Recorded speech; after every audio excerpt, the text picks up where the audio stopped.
so high I'm hypnotized. What's up is down, what's left is right.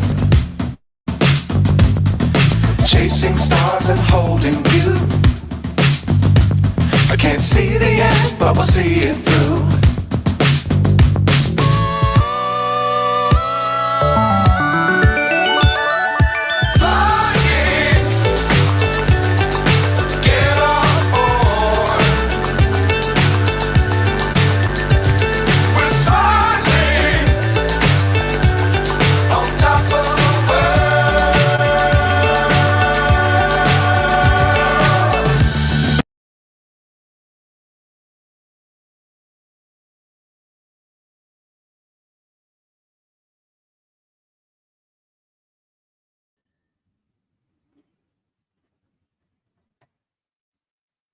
Oh, sorry, that stopped more abruptly than what I thought, because I'm not good at knowing the end of that song.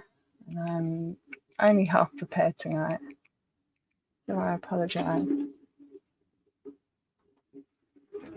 Still trying to set myself up with my slides, so I'm just going to send one over to myself. Hey, Rev Girl, I hope you can hear me okay. I'm not bothering with my headphones tonight because I don't know what happened to them yesterday, but they weren't working very well. Right, download that and I can get that sent over. Right, wonderful. So, thank you. I want to welcome you all to tonight's stream. Now, Whitney's in the back, so Whitney, send me. Which actually I realised we don't have a way to do chats on here. That's really annoying. But give me a thumbs up when you're ready to be on stream, if you're ready to be on stream.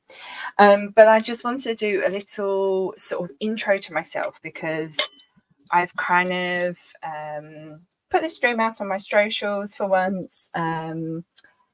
So yeah, I'm kind of a bit more nervous tonight of sort of who might be watching, people that I know and things eventually. But yeah, so I just wanted to do a bit of an intro of myself, because I realised that I don't really do that on my other streams. So I'm Claire, nice to meet you.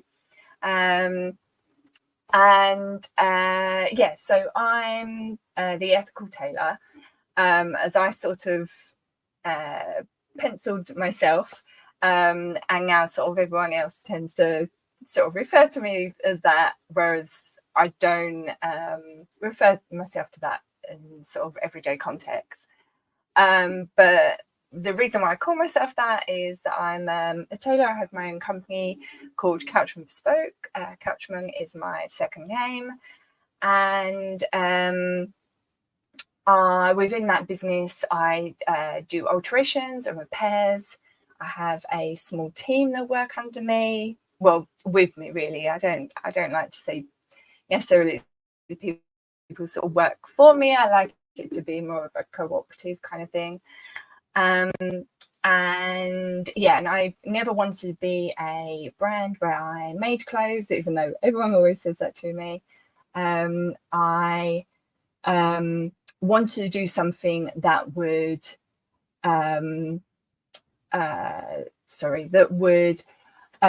not add to the clothing that's already in the world, basically. I wanted to do something that would help the climate crisis that I feel very strongly about, but also the fact that there's so much over production going on around the world from the sort of fast fashion industry in particular.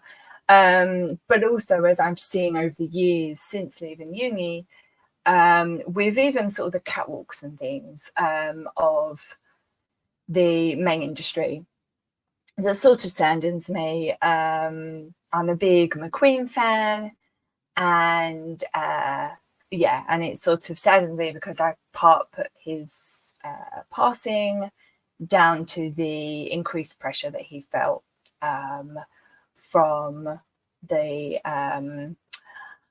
more luxury fashion industry with the amount of catwalks that they put on. So yeah, so that kind of sort of leads me back to, that's why I was doing alterations and repairs. And then for the past 4 years, so I've been doing the business properly for the past 5 years. And then for the past 4 years, I've been teaching sewing. So hence this channel has a lot of my videos that I've been doing over the past sort of few years since the vid, as we will refer to it as. Yeah, and then sort of now I'm sort of eventually have come on YouTube properly, thanks to the inspirations of Clearwater Chad on the Monday streams. If you've ever watched any of those, that's why I do those. I feel very strongly for sort of mental health as well, and how the sort of crafting can help with that. And yeah, he sort of started those and has kind of helped many of us get on our feet with it. So yeah, SPTV is sort of quite close to my heart, as well as being a law nerd. That's when I first sort of got into watching YouTube a lot more, was with the Free Britney movement, if anyone knows about that.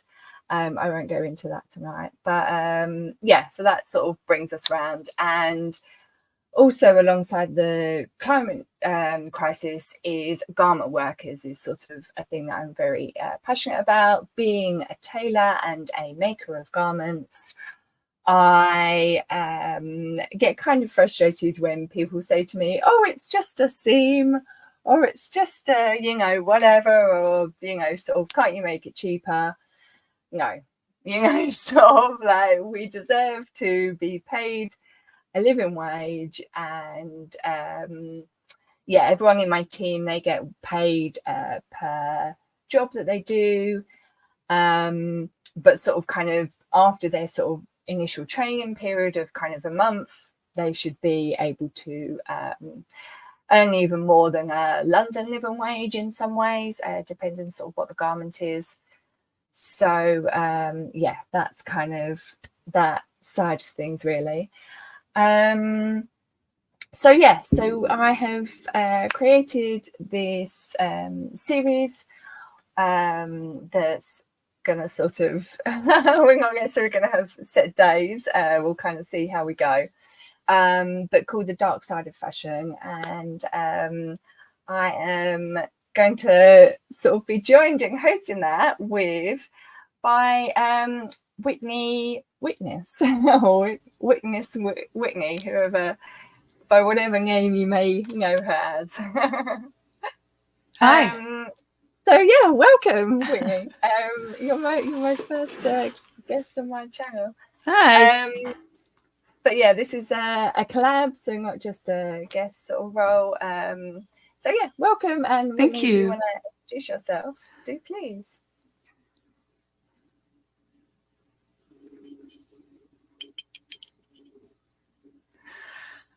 Thanks. I have a little bit of a lag, so I'm sorry about that. No, I'm it's not all right. that I slow. was I'm gonna. really slow. So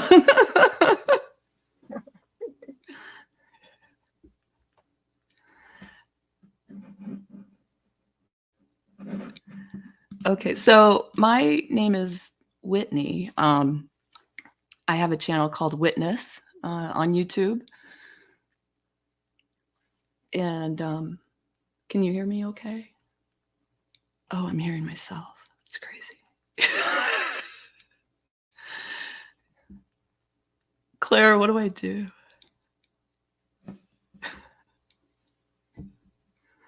I'm trying not to talk too much because of the lag, but I realize it's because I don't have my headphones in, so probably the sound was a bit high. So you should be fine now because I've just turned it down.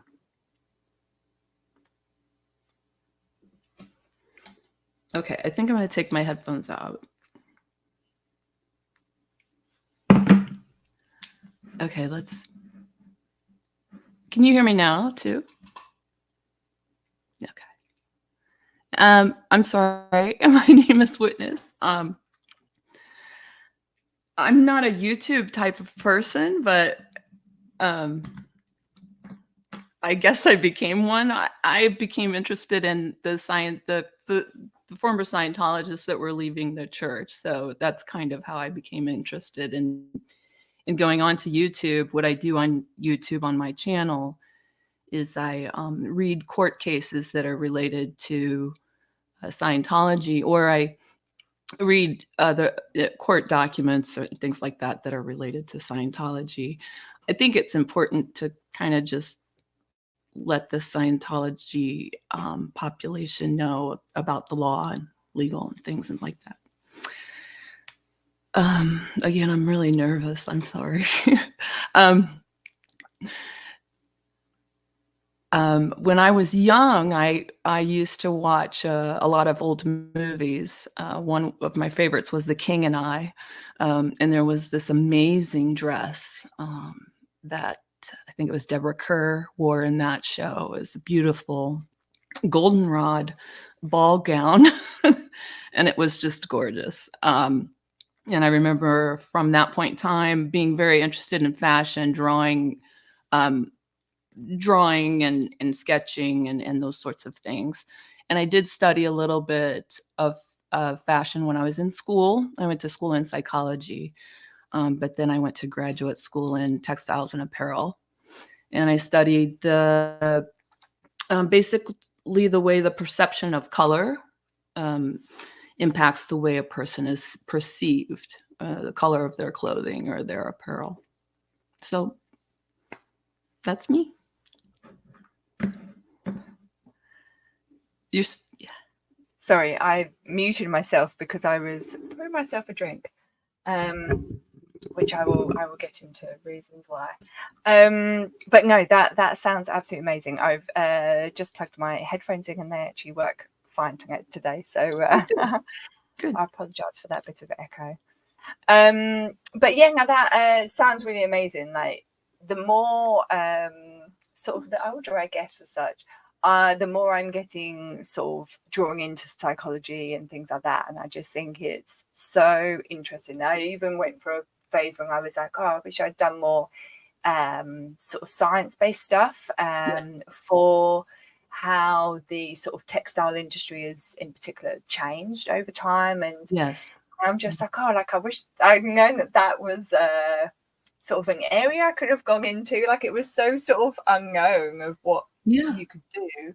Even like going to uni and doing fashion, it's sort of all you're told is, oh, you're going to be this fashion designer, which actually I never had interest in being. And I only started my own business because I couldn't get into the industry.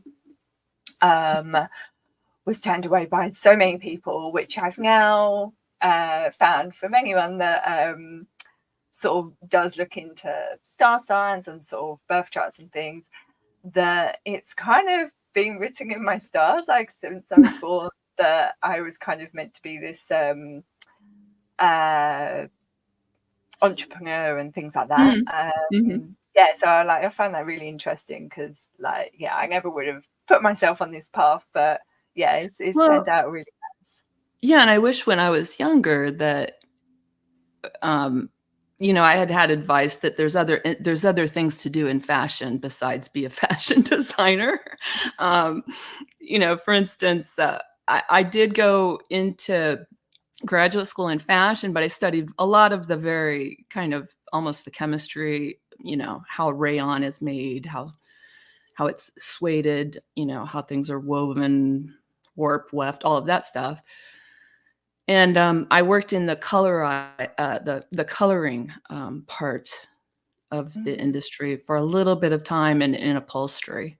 So coloring, dyeing upholstery fabric. Yeah, I worked in Ghost for a bit when I was at uni doing my work experience. And when I was there, I was sort of I call it like just the pattern cutter. It was nothing to do with pattern making. I was literally cutting the cloth from the pattern. but you know, it was a cool sort of little kind of studio to be a part of. But there Yeah. was a woman there who literally hand dyed everything. 'Cause we made, like, in where we were, they made everything for the shows. It was all like handmade. It was beautiful. And with Ghost in particular, they will make the garment and then dye it afterwards. Mm-hmm. And like, honestly, I don't know how she would ever train someone to do her job, because she Right. just, it was all just like stuff that she'd sort of memorized, and she kind of had notes for things, but it She had was an very art, much, right? She had an art to do it. yeah, exactly, yeah. And it was, yeah, she just sort of would like guess kind of thing half the time Mhm. as well. Yeah, I found it so interesting. That's good. Um, Yeah. I just want to quickly just throw this up. Hello, Juliana. Hey. And hello to Rev Girl Gang. Oh, and Michelle R. Hello, Michelle. Welcome. Right, so quickly, I'm just going to say before we get into it, and then I forget to say. So tonight I'm drinking, and I apologise I didn't prepare you for this, Whitney, but tonight I'm drinking because I've just found out that my sister has given birth to a baby girl. Congratulations! That's wonderful. Thank you. It's so funny because like, everyone's been telling her that this one will be a boy because of like the signs or whatever. But my niece, oh my God, she has wanted a sister for ages. So I'm like so over the moon just for her. It's like no one else. But yeah, That's so great. that's just one. Congratulations to her. I have a little gym for myself. It's only it's just a little bit after noon here. I guess I could. I remember you saying lunchtime tipple. It's 5 o'clock somewhere, right? Exactly.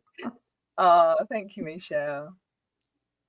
That's so nice. And Juliana. Thank you.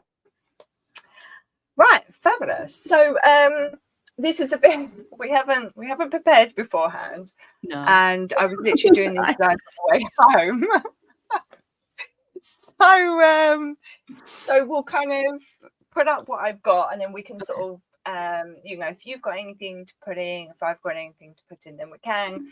But I kind of wanted to again sort of premise this with a bit of a intro of garment workers basically, and then we can sort of wherever it then takes us from there. Oh my God, Chad, hey. Oh, it's Chad. Hi, Chad. Hey. Welcome.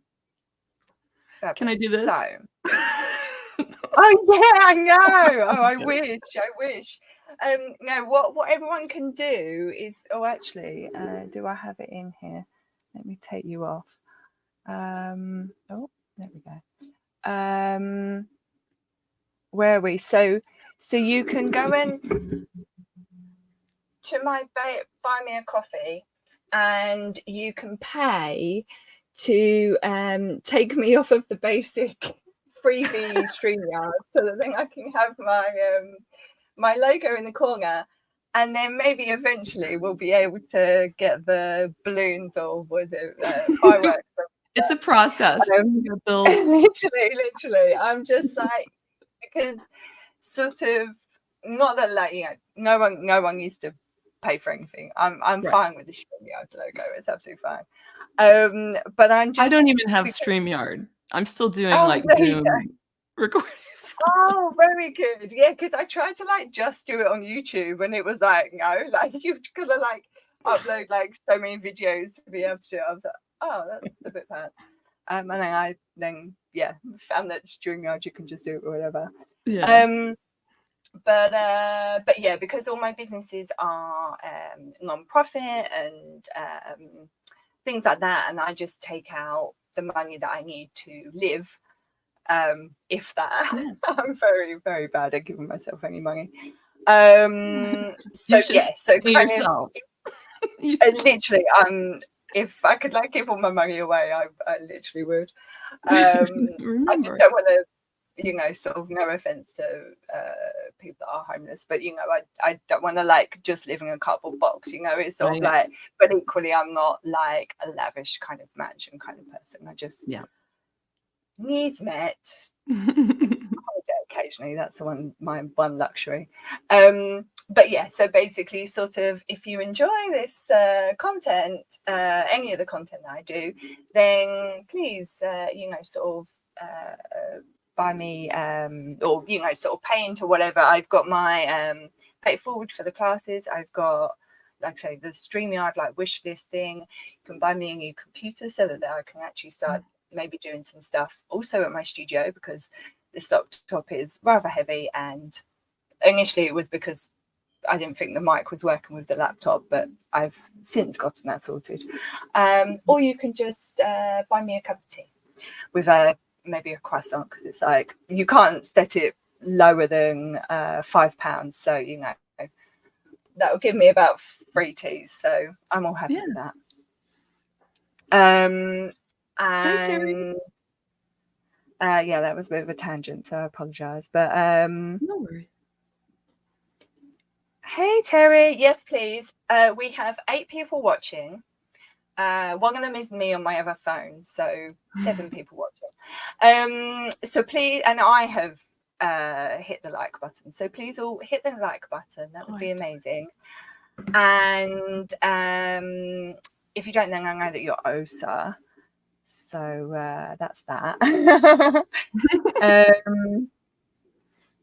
Oh no, Juliana, don't worry, it's absolutely fine. If people can't, it's no biggie, because you know I also don't with other people. I did splash some cash at Marilyn when she got monetized, but it's just like, you know, sort of people talk about monetization, and it's great because I would, you know, if I can get the money from ads, then that's fine. Yeah. And also I would like to do some fundraisers for different causes that I sort of feel strongly in. But you know, otherwise it's like sort of I'm doing content that people are watching. So, you know, if you can spare a few bucks, then I would much appreciate it. Just once in a blue moon, it's fine. It takes a lot of effort to figure this stuff out. I literally so it's been a thought of mine since 2020. And I was told back then, that's when I started doing filming my sewing videos. And someone in one of, so my culty thing is the whole ethical sector. So there was a marketing person in one of these groups that I'm in. She is absolutely lovely, but every piece of advice that she has ever told me that then I have gone and done anyway has actually turned out to be better for me, because I'm a service. I'm not a product-based business, and she clearly only specializes in product-based businesses. So I was doing my videos, and she was like, "No, you've got to like monetize from them, because you know, like you're just doing. Don't put them on YouTube, because then you won't get any money." Yeah. And yeah, like I'm not getting any money from it, but actually I'm getting a lot more joy out of it, and my joy comes from teaching people. Yes. You know, rather than getting the money. So it's sort of, I do other things that are bringing me money. And like I say, it would be nice when this does bring me more money. But yeah, I just was like, why am I holding myself back? Yeah. So yes. Don't hold yourself back. Never. No, exactly. Thank you. Shouldn't do Thank that. you. Yeah. And Terry Ray, yes, this is our witness.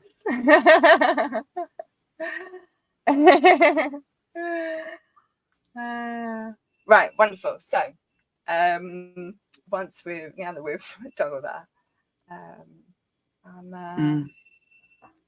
right, wonderful. So starting off with kind of, this isn't what set me off down my path or into the sort of sustainability and ethical side of the fashion industry, but this came soon after.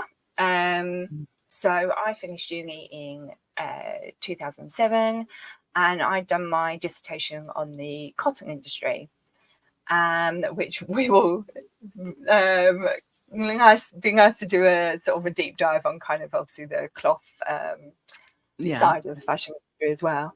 But so in that dissertation I learned about cotton and the difference between cotton and organic cotton, and actually how not all organic cotton is the best because of pesticides and corruption and so forth. So that already sort of started on my path. But the Rana Plaza happened just before I moved to London, and kind of properly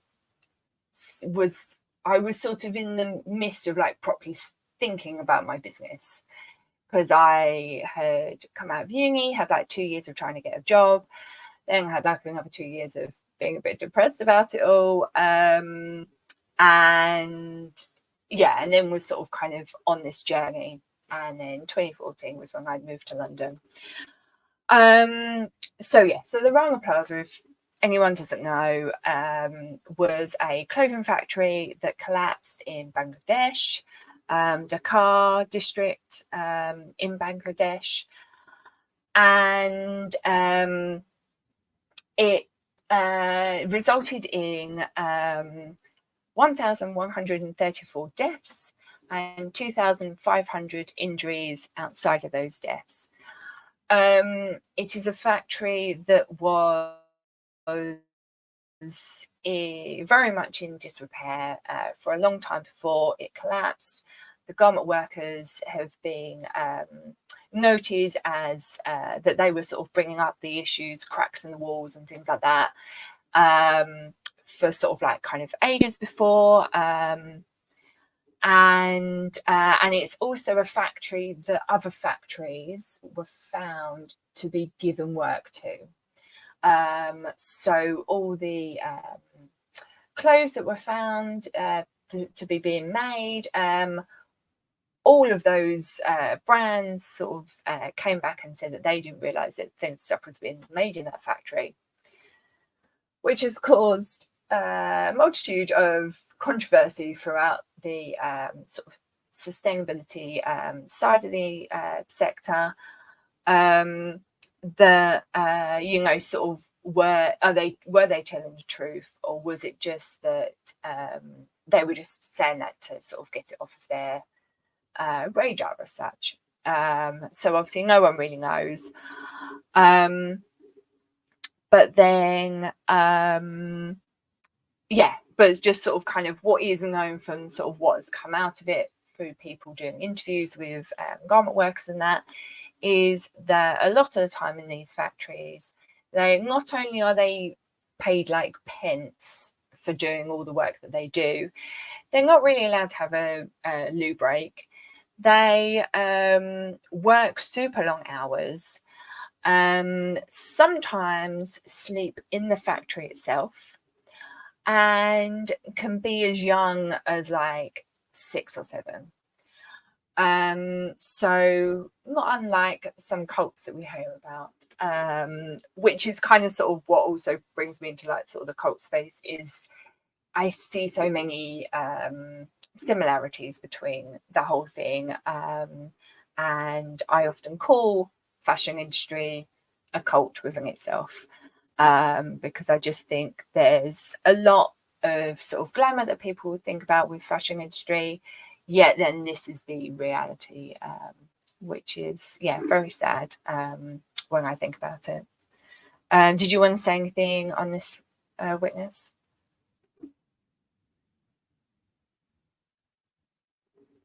Oh, you're muted. Oh yes, there we go. That's all right. In the United States, this was something that I learned about a long time ago. It was during the Industrial Revolution. I believe that there was the Triangle Shirt Factory fire caught on fire, and I believe there were women and children working in there. I believe this was in the early 1900s in the United States, like 1910, 20, or 30. And many people died, but it was children in there as well, working with the women. And that, for the United States, brought about some changes in the laws around children and working and things like that. So, unfortunately, sometimes these, it's these really tragic events that actually bring about some sort of change, right? It's Exactly. frustrating that way. Yeah, very, very much so. Yeah. And I just wanted to bring up Juliana's comment. It's absolutely outrageous when people can't even go to the bathroom. I mean, inhumane. Yeah, absolutely. Mhm. It's disgusting. And it's sort of people don't, like understand. Like I used to work in retail, and I would, sort of it was in the city of London, and you would get all these sort of women thinking that they were obviously higher than you. They're working like the banks and things like that around there. Fair Yeah. enough to some extent. But they would be like, well, why haven't you got, this Right. in whatever colour or whatever size or something? And I was like the assistant manager at the time. And I'd be like, okay, I'll go and get the kids to go and sort it out for you down in the basement, because we had like a basement there. And they'd be like looking at me like, But, because it's sort of like they think it's so not something that could ever happen. And it's like, Right. yeah, it's Yeah. still happening today. It's just so sad. And especially, sort of not only like are those kids sort of working there, being forced to work there sometimes, then they're the ones sort of dying in these tragedies. It's Yeah. And they yeah. don't know any better. They don't know the conditions of the build, like all the, when you're in it, all you really know is, oh, okay, I have to go to work. And then I have to Mm. go home and go to sleep and then go back to work. So, Exactly, that's the thing. And apparently, with the Rana Plaza in particular, because obviously the garment workers are mostly women, but mm, not all. But apparently, the ones that would bring up the issues would be the women. yeah. So then like the bosses are like, oh, sort of why are we sort of listening to women or whatever, Right. is kind of what sort of I imagine. It being because particularly sort of it being in India and sort of Bangladesh and places like that, where sort of women are often seen as sort of Yeah. lesser, It's still just to this it's a different culture. Yeah.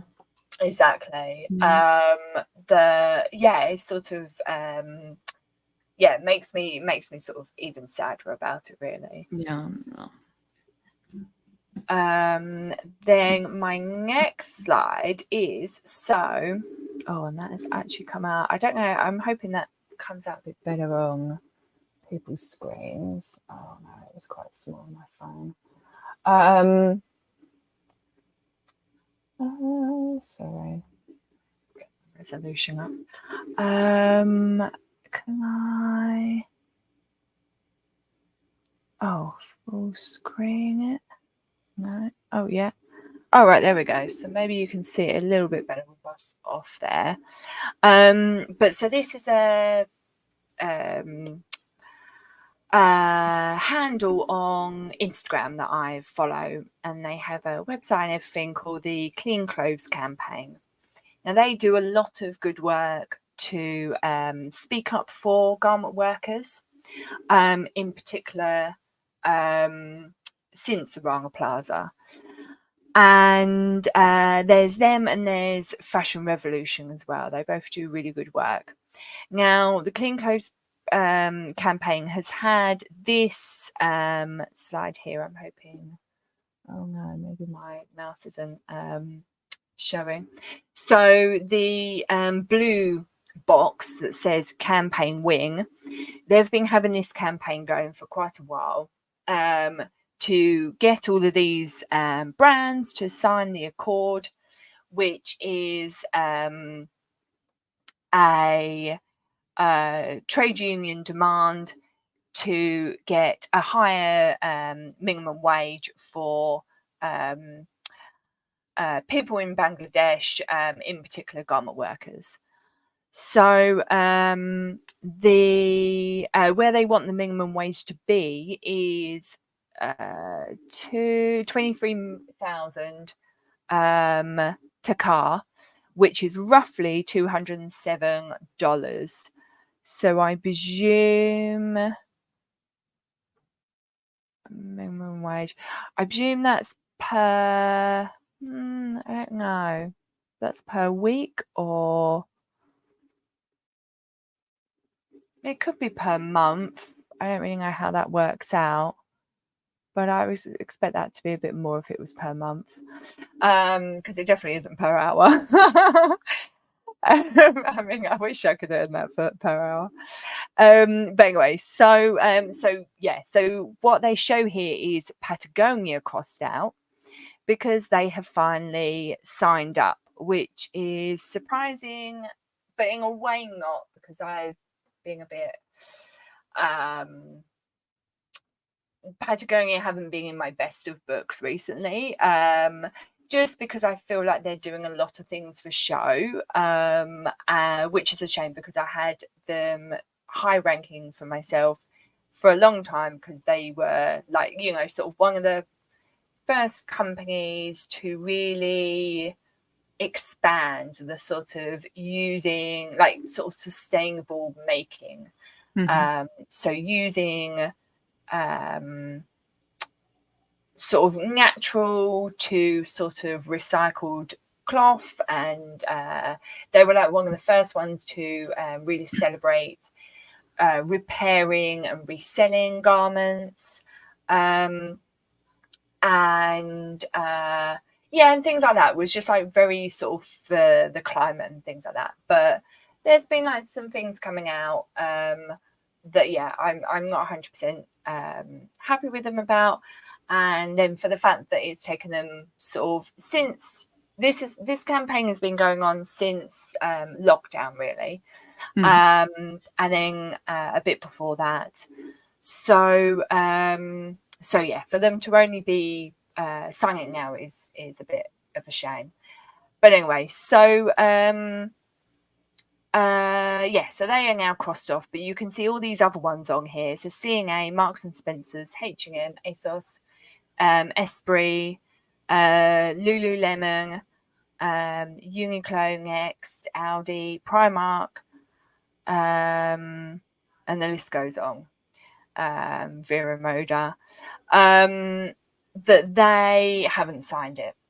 New Look, they haven't signed it, which means that they are not for the garment workers getting a decent wage, which is such a shame. So I just kind of put this on here to make people aware of kind of where they might be shopping from now, and just sort of to be a bit more conscious sort of the next time that you shop, about sort of I mean, I've got another side where we'll sort of go into that more, but just sort of about kind of what you're shopping, why for, and kind of where from, just as your free little thing to sort of do you need that item there and then from that particular brand as such. Sorry, Whitney, if there's anything you want to say on this, you are welcome. No. I just realised that I left the comments in there, but I don't seem to be particularly showing anything major, so that's fine. That's fine.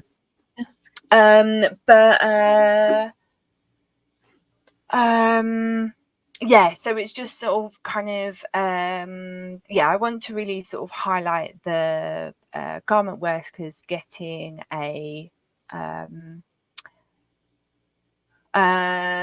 living wage, because sort of a lot of people think, sort of £20 t-shirt, sort of that's not too bad, right? When actually you'll be surprised sort of how it kind of works out. And actually I should have taken a photo. I've got a picture that I drew back in 2020 when I was doing another presentation, and it's of a dress, and it's sort of cut down in the sections of like where all the money goes. Yeah. And it's the £25 dress. Which, let me see if I can get it up to actually tell us exactly. Oh no, don't restart now. Sorry. Oh, by the way, hello, Steve-O. Hey, Steve. I designed the IT network for Uniqlo. Oh, interesting. Ask Steve-O if he knows where all the Easter eggs are for Uni. Oh, where's all the Easter eggs? Right,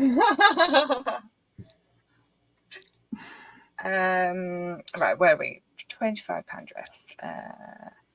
So basically what it is that I wanted to add as well, if I could. I'm sorry. Yeah, do. No. The thing that always struck me about the garment industry when I, was studying this back in the day was that not only do these workers work, the hours that their employers want them to, but they also work with some very dangerous chemical processes, things like acid washing or, mercerizing cotton. It's like there's all kinds of really hot or dangerous chemicals that are being used. Bleach and sizing are in the factories as well. And I wouldn't want to get the sizing, right, starch or any sort of sizing into my respiratory system. So, they are working in not normal conditions, right? Like you and I would think of as workers working in a factory here. Yeah, exactly. Yeah, sorry. Yeah, that's where I was Mhm. wanting to go to. Yeah. Yeah, exactly. Like I've seen videos on it. And it's sort of so if you think stonewashed jeans, the process to do that is just someone with like a gun. Yes. It might be like a gun of bleach, a gun of like pebbles, Yes. and or sort of like whatever sand, cheese a gun of like grater. sand. Yeah. And they're just standing there like with hardly, just like sort of a t-shirt and that on, not really any protection. They might have some goggles and potentially that's it. Maybe. Just sort of, and like people doing the dye and like they have all their arms covered in the dye for the indigo for the jeans. Yes. So yeah, like sort of this goes for garment workers, but really it's like the whole sort of process. Yeah. It's very destructive for the environment and humans as well. People shouldn't probably be doing some of these things. So no, exactly. And that's the thing, like it's sort of so many people don't think of the person behind the garment because they don't realize that there's actually people that still make them. It's like sort of 2023 and sort of everything's also digital, and then people are like, oh yeah, but like a computer makes it or whatever, robot makes it. Of course no one makes my clothes anymore. Or as someone when I was still at uni doing my dissertation, and I spoke to someone about cotton, and she was like, cotton's a bush, like I was like, what, like that was natural. It just comes off of a tree or something. Like she's like, I don't know, I just never gave it any thought. So it's sort of, I kind of have to put myself back in that sort of mindset of people just don't understand. So it kind of, when I was sort of is why I sort of wanted to do this sort of series in such this way where we sort of kind of go back to the start, because I just think it's like people just don't understand, and I feel like it's not spoken about in that way. I get very frustrated that we haven't moved on in many sort of instances with sort of the garment industry and sort of climate crisis and things like that, away from just talking about it. But equally, you need to keep talking about it to sort of reach everyone, because otherwise you're ignoring those who don't know, and it's not their fault. And none of this is also to undermine people that can't afford to buy better, because it isn't always about that. It's about thinking about what you're buying, not only where you're buying it from. Anyway, I'm not going to be able to find that address, but so it's sort of, you know, kind of every part, and the farmers equally, I feel just as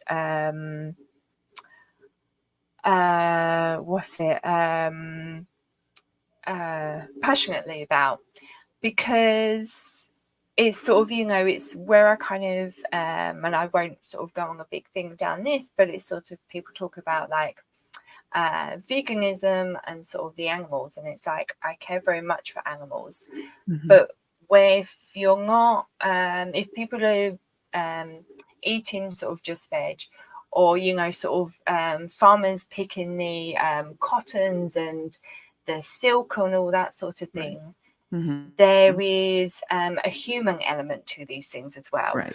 And I feel like a lot of people will put a lot of emphasis on the animals, Yes. which is very worthy because they don't have a voice for themselves. But equally, there's many people that don't have that voice because they have been threatened to stay in their job. Like, you know, these people in these factories, they, you know, like I say, sort of, they often are not allowed to go to the toilet, because if they go to the toilet too often, they spend too much time in the toilet, then it will be taken off of their pay, you know? So it's like, sort of, you think like the amount of times that you might have gone to work with sort of a slight dodgy stomach or something, or, you know, like halfway through like your work, you're then sort of not feeling the best. You know, it's sort of, imagine having to sit there and be like, oh, you know, I can't, or, you know, like, it's like a woman, like when we're on our period and things like that, it's sorry, Denver, it's like we, you know, like sometimes you just need that extra time for yourself. Yes. And so I just can't imagine sort of having to go through that under those sort of circumstances. That it, you know, I feel like sort of they equally need someone to sort of stand up for them. So so that's why I go on about garment workers and and farmers and things like that so much. And like you say, sort of with the chemicals and like with the farmers as well, the pesticides that they are made to use to help this special crop be organic, when, you know, sort of it's all just this kind of funnel with whatever. It's engineered. Yeah, exactly. So it's sort of, the odds are very much stacked against a lot of these people, which is very sad. And then this slide, and I just wanted to bring this comment up just before we move on to that. So Terry Ray, my husband's uncle grew cotton and made all the kids pick it. It's one of his childhood horror stories because the cotton is soft, but the bush is prickly, and cut his hands up. Yes, I bet. Yeah. And that's the thing, like, it's like, I really sort of like see that comment and I'm like, oh, you know, sort of, I kind of think like, oh, like with my niece. And then I know like my dad sort of had a bit, because he's a plumber.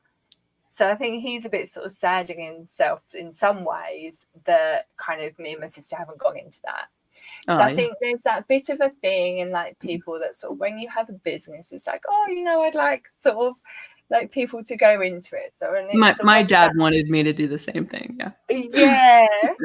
So, and I think, and then like I see like some people, and it's like, and they go into business and they have all this family, and then they, you know, sort of kind of everyone sort of chips in, much like the Headleys. I'm not, you know, I'm not sort of saying that they're doing this, but I think sort of,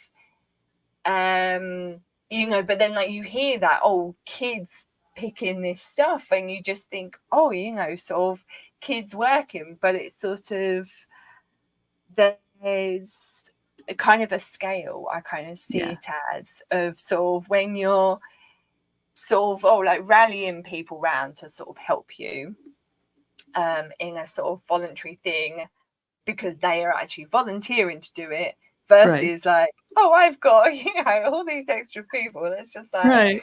Let's fund just them get out. all the Let's kids do down at the that. school and they'll come over here and build this barn for us. Exactly. Yeah. So so Terry, I'm sorry that your husband's uncle had to go through that, but yeah, it is so interesting. Actually, I didn't get a picture of the cotton, but yeah, we'll have to do like a cotton episode and It probably is go into that. very to pick cotton, it hurts your I fingers. can imagine. I've Yeah. never been to a cotton field myself, but I really want to. But yeah, like Yeah. seeing the pictures, Yeah. yeah, like and you can see it's like they're even like bigger than like a rose thorn. Like it's Yes. really sort of They're nasty. angry little thorns. Yeah. Yeah. So yeah, I think sort of to get such like a beautiful cloth, sort of from Yeah. something like that, is sort of and yet we like cotton is like the most sort of overproduced Yes. cloth of all, and it's just such a shame that it's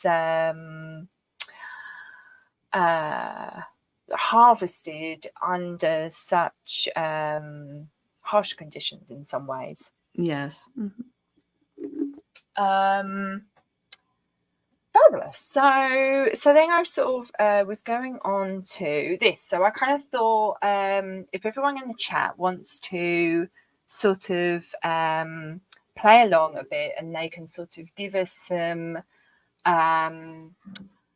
ways in which we can do all of the above that I'm going to sort of talk through. And then I'm going to write some down if I can. And then I can sort of make this again and sort of have it on the community tab. Just as sort of some real tips for sort of people to help the garment workers earn a living wage. So what I will also say is that like a lot of people think, sort of if I don't shop or if that shop closed down, then it's then like all them people are going to be out of a job. Yeah. And it's like, yes, for a time, but people are very, very resilient when they need to be, and they will turn things around.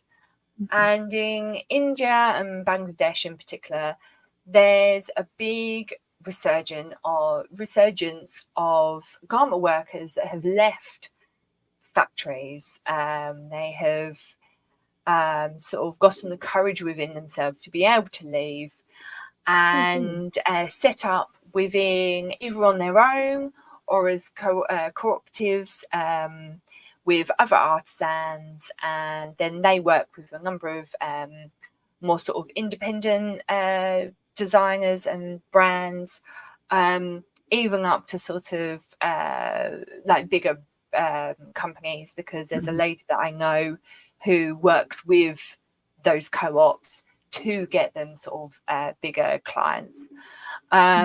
So don't, sort of, yes, it's a shame that people lose their job, but at the end of the day, as long as they are, sort of, it will set them free to then go to something bigger, is what I have personal belief in. I was so happy when Topshop went under, and Arcadia as a whole, because Philip Green is a monster, and I worked in Arcadia for a number of years, but in particular, the worst time was when I was at Topshop, and I had to work through the riots that happened in London, and was basically told to that we had to keep working, even though the security of the centre told us to go home.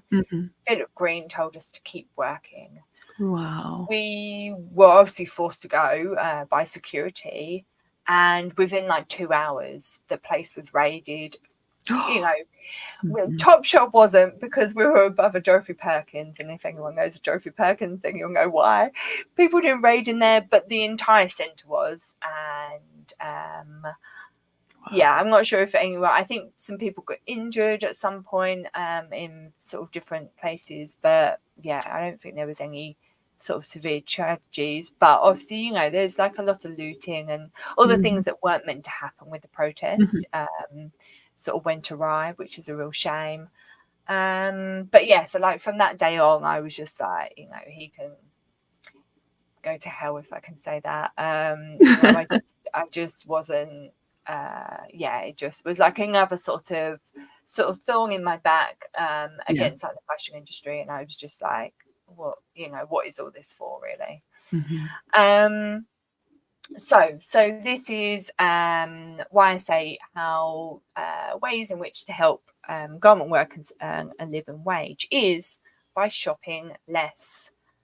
Now, my reason for putting that up is that it's not about not shopping at all, but it's about shopping for only what you need and not just going out because, oh, something's on sale. You know, it's sort of, do you actually need it? And if so, then why do you need it? You know, sort of they're kind of the two things I always ask myself. When I'm doing that sort of thing. Do you have anything to add to shop less? Well, I've noticed lately going into stores that just the fabric in some of the faster fashion places, it doesn't feel like fabric anymore. It's becoming very, very cheap to the point where my niece used to live with me for a little bit of time, and I would wash some of her clothes sometimes, and they would come out all skewed and you know, Oh, just exactly. absolutely Primani is like the worst for that. yeah, they'll lose the structure of the garment completely. So it is kind of like a return on investment as well. When you go and you find something, it might be a little bit more expensive, but it lasts maybe 5 more years, and that can make a big difference, you know? Yeah, exactly. Also,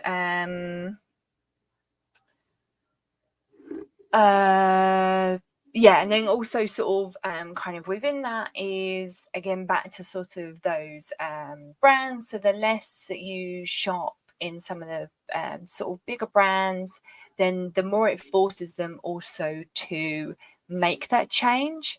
Yeah. So as much as I am not a fan of it, but the sustainable collections that are coming out, that was caused by people changing how they shopped. Now, there's a way to go before these brands see it as not just a trend. And I think that might be coming, you know, sort of, I think they realize sort of how much people are changing their habits a lot more, sort of, particularly in this past year. I've heard a lot of sort of rumblings about it all. So, you know, sort of, it also, yeah, sort of not only will kind of knock over some brands, it will also make them change in what they are, the ways in which they do things. I hope, yes. Yeah. Then my next one is spend consciously. So this is kind of thinking about, again, going back to that sort of, do you need it? Why do you need it? But as well as the brand, who are you buying from and where is it made? So it's sort of, if you can see that it's a company, you know, so say like you pick somewhere that is a brand that you think that, you know, sort of says all like the right words, it's sustainable, might put something in there about the climate or eco or whatever these things want to say. By the way, do tell me if you have a hard stop or anything. Yeah, sort of, yeah, it might kind of throw up all those trigger words, which are all, you know, nice words to hear. Do you sort of kind of look into them and be like, you know, sort of where are they based as a company. My thing is always to see their about page. If they don't have an about page, then I don't shop from them, no matter, you know, sort of, even if they don't claim to be sustainable, because I'm just like, why do you not want to tell me more about you? You know, sort of, there's someone behind this brand, and you know, sort of, why are you not telling me? Yeah, they're not being sort of, transparent. yeah, like, why are you not opening up your world in that way? Yeah. And I just, yeah, sort of like hearing about those sort of little stories as to why brand is started, no matter what the brand is.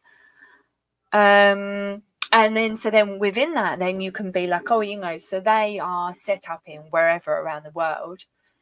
Oh, but yet their stuff is like made in the other parts of the world, you know, like, why is that? You know, some brands can have that sort of link. I know a brand that was that's in the UK that has their stuff made, or actually was having their stuff made in South America by artisans there, and there was something else. They were sort of, yeah, like low income, or like solely women making them or something. I can't remember. But anyway, unfortunately and I don't know if this is a trigger for YouTube, but the B word, Brexwick. So I don't know if it's a trigger word for YouTube, but yeah, that happened, and then they found that It was a big thing to happen. literally. By the way, that was a big one. Yeah.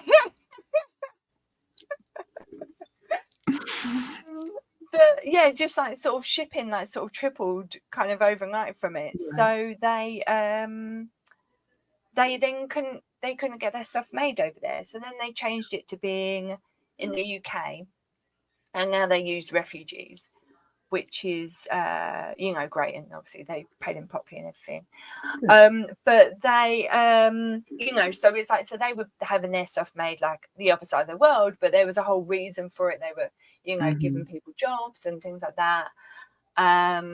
So, you know, there's a whole lot of story behind it. Whereas, you know, sort of these places where it's like, oh, made in Bangladesh and made in Indonesia, and, you know, and sort of kind of the list goes on. And then you realize that when actually you look into those places, that they are moving from like sort of island to island as such, to places. So like now that like the government workers in Bangladesh and such are opening up to sort of demanding these like living wages and sort of working conditions, that then they will go somewhere else and sort of find a group of people where they don't know, you know, they don't have workers' rights, they don't have an understanding of sort of what they should be paid and things like that. So it's yeah, just sort of a little thing to sort of just look at that label on the inside and just be like, oh, it's made there, you know, sort of. And, you know, kind of, it's obviously up to you to do your own research on these things, but to even if you don't have the time to do the research, because I very much understand that with people, it's about thinking about it, you know, sort of, and not just being blind to it. And hello, Candy's Life. Hi, Candy. Hey.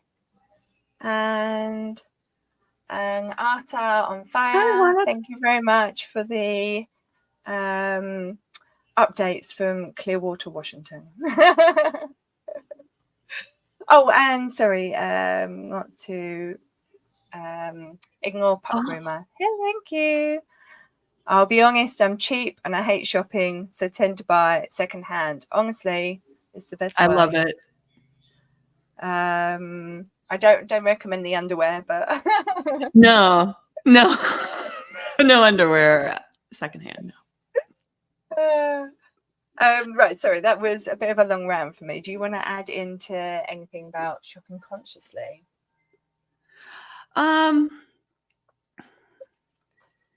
No, I tend to pick my clothes. You know, I wear a lot of t-shirts and jeans. I'm pretty boring with my fashion. So, and I tend to wear things for decades, which is another Mm, problem for me. so So I I'm a tech person, so I wear silly things like you know, conventions t-shirts and concert t-shirts and stuff like that.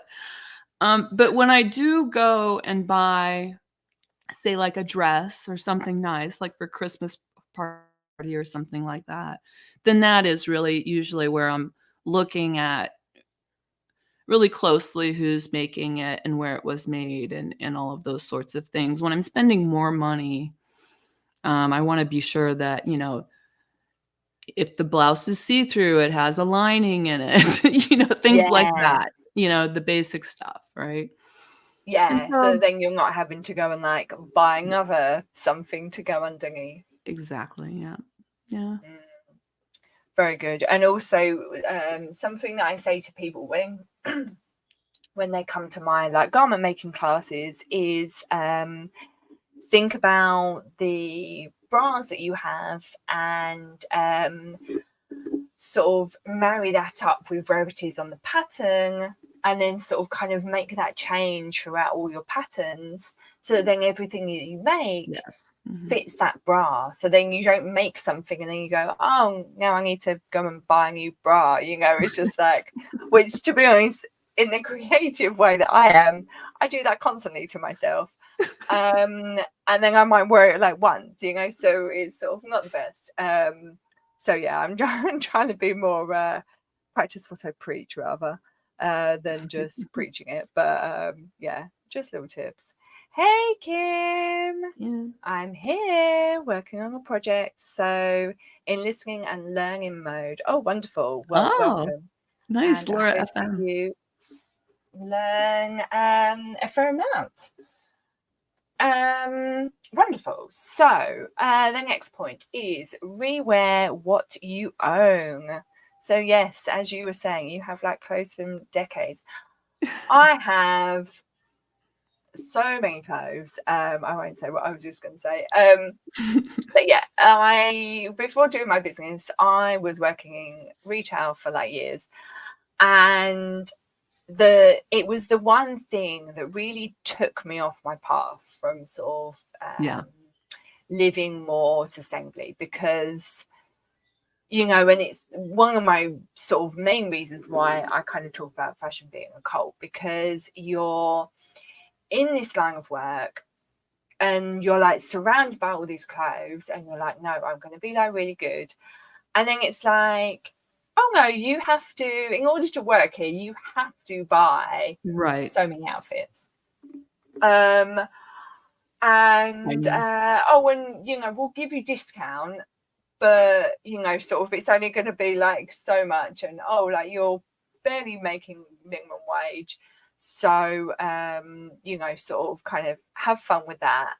And then you start sort of working, and then you're like, oh, actually, and then like they're getting you to do full time, you know, like more like extra hours, and Yeah. then you're like, oh, actually, sort of, I need to, you know, like sort of wash what I'm wearing, and I need to sort of, I need to have something else, and then oh, and then it's sale, and then Yeah. oh, and then there's this new trend, and oh my god, I racked up so much debt just from that.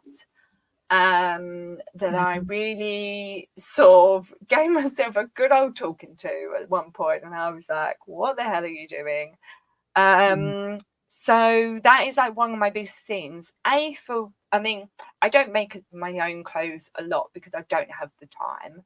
I'm Right. doing so much for other people, which is obviously great. Mhm. But B, I don't need any more clothes. So Yeah. many clothes that I'm also really giving myself a pep talk at the moment that I need to get rid of clothes.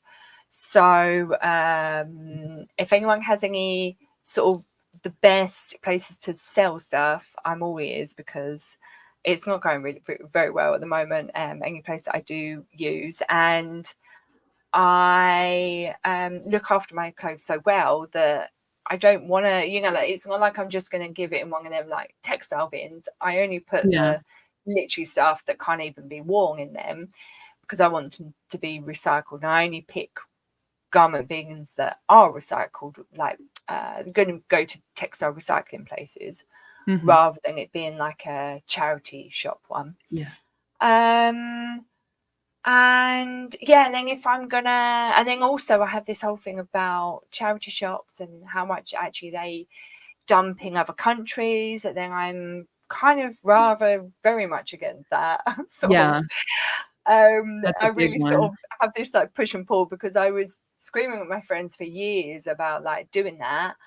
And then finally when they started doing it like a few years ago, I'm like, no, like it's like the worst thing to do. Yeah. So yeah, I just think it's sort of all over the place. I'm just sort of, I try and obviously get as much wear out of stuff at the moment as possible. But yeah, like there's always so many clothes that I come across and I'm like, I want you worn that in so long. But then equally, it's like it's finding the people to give it to. If I was to give it to someone personally, is kind of hard. So that's kind of my thing with that. Rewear what you already own because you'll be surprised at the amount of things that you haven't worn for a long time. But Claire, there's always going to be like that coat, it's just, it's like that, the boiled wool black beautiful Chanel, or like, you know what I mean? There's always going to be that coat that, that would look so good on me. So it's okay to give yourself a present every once in a while, as long as it's no, sorry, this is just like a little point, so this isn't in a like don't shop at all, I know, and but... so it's just, this is just one of the points that sort of, we've all got plenty of clothes in our wardrobes that we can be wearing again. Too many. I have so many. No. And then the next one is repair imperfections and wear them with pride. So sort of kind of doing the repairs as I do. I get so many clients that are like really picky at me about sort of if it's going to be seen or not. I get some that don't bother at all. I just get these ones every now and then that are like, but will it be visible? And I'm like, well, of course, like I'm putting a patch over it. I'm going to, match the cloth up as best as possible. But like, you're going to see like a line around it. I can't recently, and he's like, what if I'm going to China soon? Like, will they be able to take it off? I'm like, yeah, because I've not glued it down. I said, but like, you're not gonna, like, I don't, I just sort of, there's like a point when I'm just like, just don't say anymore, like sort of, because I just don't get it. I don't get it. So wear your repairs with pride. And do them whilst you are watching some YouTube or TV, because that sort of is a nice thing to do whilst you're doing that, because they can become a bit tedious if you're just concentrating on that. Just as the one thing I did want to talk about with imperfections and wearing them with pride is, I have a lot of imperfections. And so what I always liked to do when I was in college, I was kind of a rebel in college. I would make the imperfection even bigger or draw even more attention to it. Things like that. So like if I got a hole in my jeans, I'd do like all of this embroidery flowers all around it or something funny. Like beautiful. It doesn't always have to be, a bad exactly into a light thing, right? All about the celebrating the repairs. I was just starring a few of our comments, but I think we'll go through them after we finish these. So then the next one is so read up on the brand. So this is a bit about, as I was saying in the shop consciously one, read up on the brands and even the ones you think you know. So like all these like ones on the high street, sort of read up on them and sort of, understand kind of what's going on in terms of their like I say, sort of with the Accord, kind of where they stand with sort of paying a living wage to, and not even just their garment workers, people in their shops, maybe even sort of go up to the workers in the shops and sort of, see how they're being treated, because, it's all kind of a trickle down effect. And I think that if the workers are not happy in the stores, then, sort of God only knows what's happening down the rest of the line. And then lastly, just also going back to where are your clothes being made?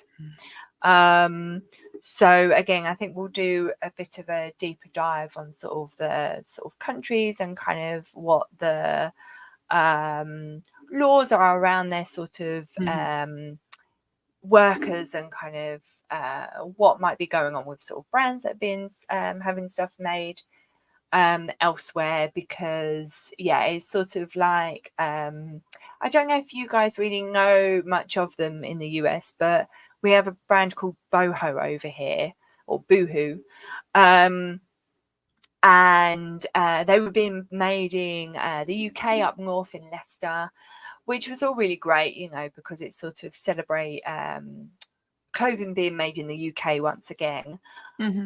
But then it turned out during the vid that they were being paid, like, again, pittance. They were being forced to work even when they had the vid, and all sorts of things. They weren't allowed like PPE and everything. And I just think so there was like a big old backlash. It was in all the papers and everything. And then they up and left, like they didn't address anything. They were just like, no, it's not us, we're getting like it's someone else, like some other factory. And then now they're being made somewhere else, like in Indonesia or something. It's really, really sad. And so, like sort of God knows what's happening sort of in the factories there. Well, it's kind of like they commit a crime in a jurisdiction and then they move to another jurisdiction to do business. Exactly. So it's just shocking. So I didn't send myself my last slide. Oh, okay. No, that's fine. We will save that one for another day. So that is that. I did have another slide on everything going on in Myanmar, but I think we've done quite a lot tonight, so we can do that for another day. So I think we'll just go through some of these star chats that I have, if you want. Okay. And we can sort of add on to them. So Kim says, I'm changing my entire wardrobe as part of deconstruction from high demand religion. I'll be changing out all of it. Super exciting. Wow, Kim, that's like a big thing to go ahead with. That's kind of something that we say in the industry that that we don't promote sort of people doing, because it's obviously a big outlay. But I can imagine when you're going from that sort of high demand religion in particular, but sort of any kind of group, and it's something, if you want to come on and talk on my clothing love stories, then I would really like to sort of go into that a bit, because it's something that I've been kind of fascinated with, and I spoke to Marilyn a little bit about it, of this thing of sort of how people's relationship with fashion can or not fashion, because I don't always like to sort of kind of refer to it as that, but clothing, the clothing on our back, how a relationship with clothing changes, sort of when you've kind of gone through that sort of what's the word, sort of trauma in a way, you know, sort of when you're being in something high demand, you know, like sort of me with sort of working in the fashion industry to some extent, that going into then a place sort of even like before I was did my own business, I was working at Selfridges for a time so we could wear what we wanted. But then even the manager there was like, oh, it should be, you know, only black, and it should, blah, blah, blah. And, gonna design some like dress or whatever for us all to wear. And I was like, what the hell? You know, sort of, I really like pushed back on that because I was like, hang on, like I'm finding a place where I can kind of, you know, dress how I want to dress. Right. And then feel comfortable in that. Yeah. You know, sort of, I don't need you kind of pushing something else on me. And it also, by being able to wear just what's in my wardrobe already, obviously then saving that money, you know, to then sort of kind of do things outside that. So, yeah, so thank you, Kim. It's, it'd be interesting, that journey of yours. Pup groomer. Most of my wardrobe is either athletic leggings, sweats, or cut-off tees because because I read that at first because I peed. Like, because I get peed and pooped on and covered in dog hair. Yeah, I can imagine so. I can imagine. I did actually, I don't know if you saw the chat with Liz and Laura, and they were talking about leggings. No, I didn't see that. Oh, yeah, I messaged Liz afterwards, and I don't think she was very impressed because I was like, oh, you go, I really loved you. Like, both of you are, and so we can kind of talk about like the leggings because like I'm not a fan of them. I'm not, you know, people can wear them, they can wear whatever they like. But oh my God, they're just not for me. No, exactly. And because there seems to be a thing in the UK with these ones that like have this like seam down the back, going through the bum, and I don't know, it all just jiggles in the wrong way for me. Some of those big graphic prints that they have my for the God. leggings. I've got a video that I want to do a little like reaction to because they are the worst. They are the worst. Like, oh my God, talk about like inappropriate printing. Like, oh, it's just so funny. But yeah, so yeah, I don't think she was very impressed when I sort of said, because she was like, we talk about more than just that. And I was like, I know, I just I talk about clothes, like but yeah. So so it was quite funny.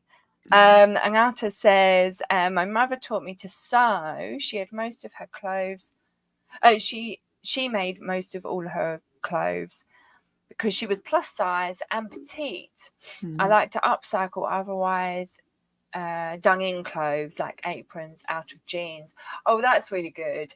Yeah, actually, that's kind of one of the reasons why I started teaching was I kind of feel bad every time that I get people that, you know, are petite, shorter, who then like need their trousers shortening and things. And I just think, you know, it's not your fault. Like, you know, sort of, I really tried to push for, but it's sort of, I don't have much standing on my own, but push for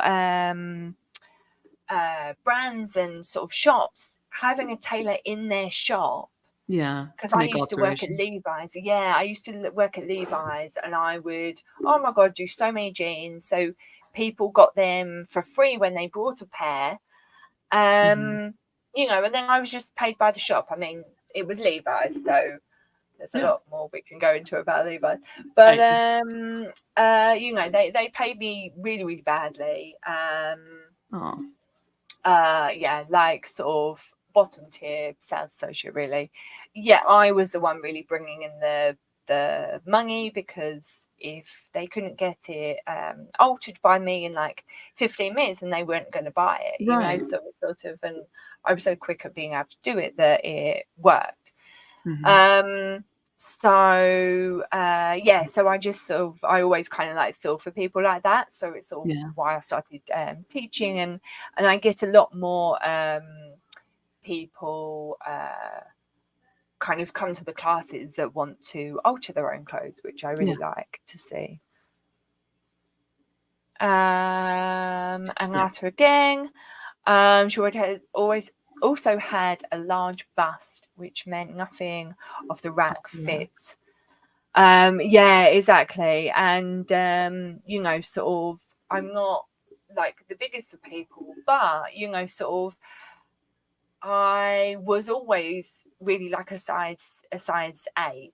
I know I'm a bit bigger than that, but it's sort of, but I could never get stuff to fit because of the bust, because I was never a size 8 bust, you know. So it's sort of, you always have that that sort of kind of in betweeny. So we could do an entire video just on the sizing. Oh, honestly, it's crazy. It's all over the yeah. place. Honestly, so much. Yeah. We'll have to pencil that in, because oh my god. And then she just finishes with, it's only in the late 90s when we started seeing plus size and petite clothing, at least in our price range, which was Walmart. Yeah, exactly. And you know, and I feel like it's sort of dropped off. I don't really see it much, petites much now, which is like such a shame. It seems like they tried to bring petites and talls into the stores, then felt that they couldn't sell them through the brick and mortar stores, so they took them back out again. Not enough people buy them, you know, which I get. Like, I was working in Monsoon, and we would have a tall sort of like long legs trousers and things, and also like some short. But we were such a small store that we couldn't physically hold that many things.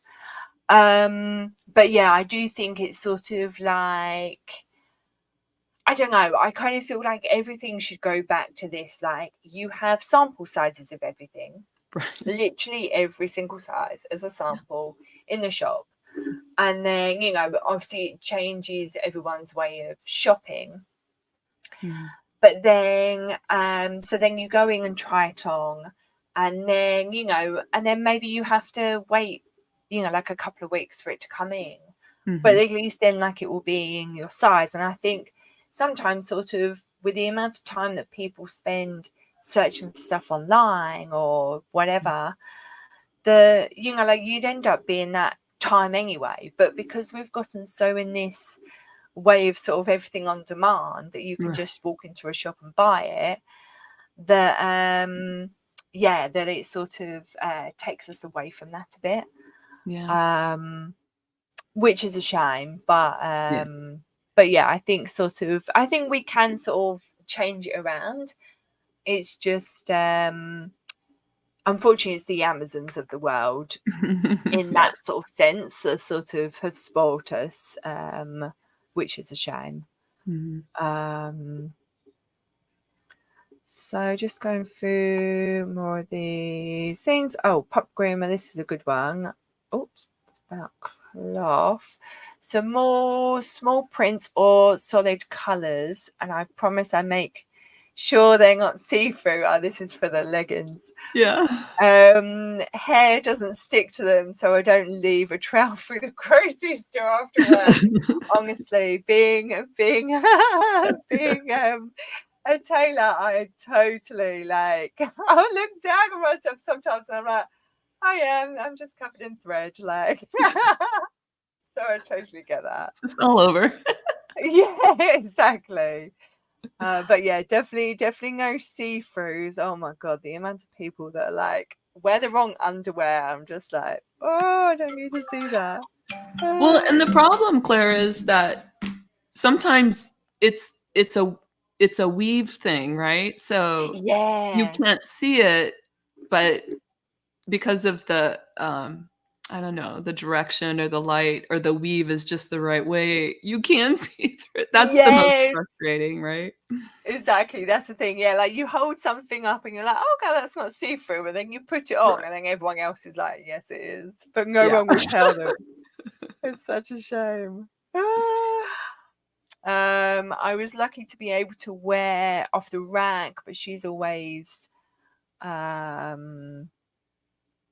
Made an Easter dress. oh yeah, made me an Easter dress, my prom dress, and my wedding dress. Oh, Wow. beautiful. That's a Yeah, lot. that's the one That's thing amazing. that yeah. I've got a big birthday next year, so I'm gonna make my dress for that. Nice. What's this one? Pup groomer. I see those options regularly in Western wear stores. Mhm. That's not everyone's style. Is that? Oh, maybe that's going on about. Sorry, I think someone's talking about a dress. Maybe I didn't see that. And yeah, I think that's all we've got going on there. So that was amazing. I don't know if you want to sort of add anything to finish at all, but I feel like we've covered quite a lot there. Yeah. We talked about a lot of stuff. But I think it made we have more questions now, right? So we have to deep dive a little bit more, maybe. Yeah, definitely. Yeah, but I thought, yeah, this is quite nice because it's sort of, yeah, I'm very good. bad with sort of preparing anything. But yeah, kind of when I was going through stuff earlier, I was like, oh, you know, sort of, I think we can sort of, I was like, oh, it might be like a 40-minute stream. Yeah, I was like, oh, I will sort of you bounce stuff off for ages. So yeah, so it's nice. It's been a good length of stream, I think. It's my first live stream, so thank you, Claire. I Yay, appreciate that's all it. right. Congratulations. And yeah, I've not Penny gave me a way of sort of how you can put this thing onto your channel if you want. She did that for when after I was on Marilyn, so I will share that with you as well. Great. Thank you, Penny. Thanks. Yeah, but yeah, I hope everyone else enjoyed that.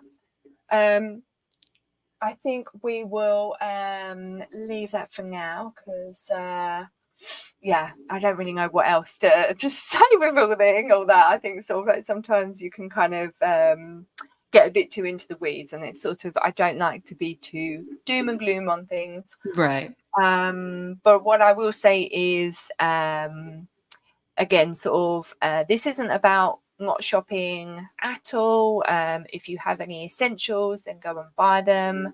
You know, particularly like people that have kids and things like that. But just be aware of where you're shopping from is kind of my main ethos to sort of put forward out of it all. And if you have some, you know, and sort of before you go shopping, maybe raid your own wardrobe and sort of see if you have something in there that you can bring out, basically. Yeah. Make it work. Yes, exactly. Yeah. And as Reese has been saying, put a bit of red in your wardrobe. Yeah. I've got my pink hair, so that's why I got my red hair, so yeah. So yeah, thank you everyone for coming. Oh, Thanks, Julie. Thank you very much, Terry. I'll put us back to there. I'm so pleased because yeah, I always get a bit like, you know, obviously sort of particularly kind of me launching this like within the whole like SBTV, I worry that sort of people are not going to be interested. So, you know, sort of do spread the word to other people. But we've had quite a consistent sort of 6 to 8 people in throughout the stream. So that's like really nice. So hopefully we'll push it out. Most of my streams are getting about sort of 50 odd views after they've been on, so that's really exciting. Nice. Julie Young, I don't worry at all. Sorry that I missed the middle of the talk. It was super interesting. I'll go back and watch the rest. Have a good evening. Thank you ever so much. I appreciate that. Oh, Pup Grim has got purple hair. Oh, exciting. Thank you, Angata. This was interesting. Thanks, ladies. Oh, thank you so much. Well, wonderful. I think we need to get some sort of outro sorted. But thank you ever so much. And I will let you get on with the rest of your day. Oh no, I think you're frozen now. Thank you. Bye-bye. It's all right, you're smiling. See you later. Bye. Thank you all. Oh, I put my glass in my legs.